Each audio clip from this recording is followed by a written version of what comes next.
नमस्कार साथियों। जोशीमठ जो कि एक पौराणिक शहर, आज वो जोशीमठ कराह रहा है। ये जो पीछे टीवी स्क्रीन पे आप जो तस्वीरें देख रहे हैं, मैं मई महीने में गया था जोशीमठ। और जोशीमठ प्राकृतिक सुंदरता से भरपूर और इसका पौराणिक इतिहास अलग ही है।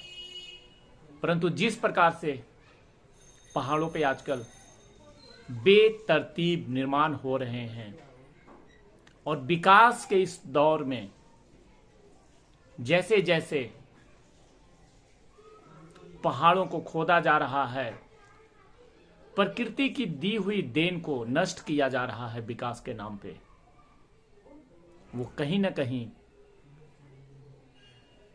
एक बड़ा हादसा साबित हो रहा है।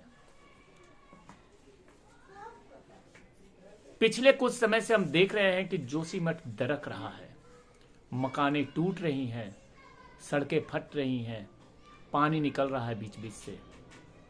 आखिर ऐसा क्यों? लगभग 50 साल पहले एक सर्वे रिपोर्ट में यह कहा गया था कि जिस प्रकार से बेतरतीब निर्माण हो रहे हैं, आने वाले भविष्य में जोशीमठ डूब जाएगा। खैर, आज डूबा तो नहीं है, लेकिन उससे भी कम बातें नहीं है ये। जोशीमठ को सरकार के द्वारा आपदा शहर घोषित कर दिया गया है, यानी कि अब इस शहर के आसपास सभी निर्माण गतिविधियों पर रोक लगा दी गई है और बहुत सारे मकानों को तोड़ने के आदेश दिए गए हैं। लगभग 500 मकान ऐसे हैं जो अपने जगह से हिल चुके हैं, दरक चुके हैं, कहीं ना कहीं उसमें दरार आ चुका है उन मकानों में, तो उन सबको तोड़ने के आदेश दिए गए हैं। लेकिन इनके पीछे आखिर हुआ ऐसा क्यों? पहाड़ों पे रोजगार नहीं है, पलायन जोरों से है।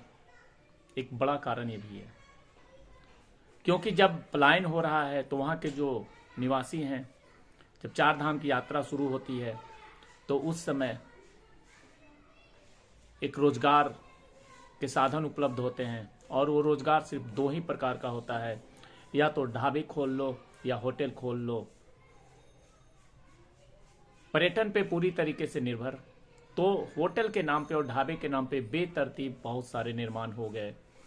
बहुत सारे बाहर के लोग भी जाकर के वहां पे निर्माण करके अपना बिजनेस करने लगे, जिसके कारण से जोशीमठ एक पौराणिक शहर आज अपने अस्तित्व की लड़ाई लड़ रहा है और जोशीमठ बर्बाद होने के कगार पे पहुंच चुका है। जैसे ही ये घटना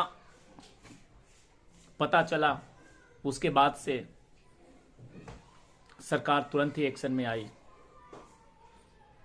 लेकिन अब किसी के बस की बात नहीं है कि जो ये कंस्ट्रक्शन हो चुके हैं उनको रोक दिया जाए, क्योंकि पहाड़ों के ऊपर जो निर्माण होते हैं उसमें नीचे जो जमीन है वो पहाड़ की ही एक सतह होती है और हल्का सा भी अगर दरकेगा तो वो तो हिलना ही है। आज बात मैं इसलिए कर रहा हूं क्योंकि हमने बहुत नजदीक से देखा है जोशीमठ को, उत्तरकाशी को और उत्तराखंड के लगभग सभी शहरों को।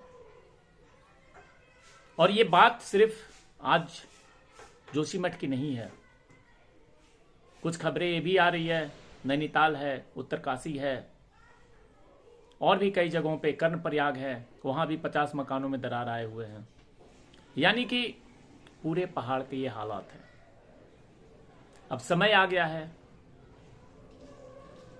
कि इस आपदा से निपटने के लिए और पहाड़ों पे जो गतिविधियां चल रही हैं निर्माण की, उनको रोकने के लिए कड़े कानून बनाने की जरूरत है। क्योंकि अगर कड़े कानून नहीं बने तो ये निर्माण कार्य लगातार जारी रहेंगे और निर्माण कार्य जिस गति से चल रहे हैं, जिस प्रकार से पहाड़ों को तोड़ा जा रहा है, काटा जा रहा है और वहाँ की जो वन्य संपदाएं हैं उन सबको नष्ट किया जा रहा है, तो इंसान तो क्या, भगवान भी रुष्ट हो जाएंगे। तो इन सब चीज़ों को रोकने की ज़रूरत है। और जो प्राकृतिक वातावरण है, प्राकृतिक जो वहाँ के वन्य जो भी पेड़ पौधे जो प्राकृतिक हैं, उनको छूने की ज़रूरत नहीं है, उनको नष्ट करने की ज़रूरत नहीं है। नहीं तो ये भगवान की बनाई हुई देवभूमि नाराज मुद्रा में जब भगवान चले जाते हैं तो ऐसे ऐसे छोटे छोटे रूप दिखाते हैं कि अब भी मौका है, संभल जाओ, अगर तुम ज़्यादा छेड़खानी करोगे तो बर्बाद हो जाओगे। जिसका कि रूप हमने 2013 में भी देखा था कि 2013 में किस प्रकार से केदारनाथ में आपदा आई थी और कितना ज़्यादा नुकसान हुआ था।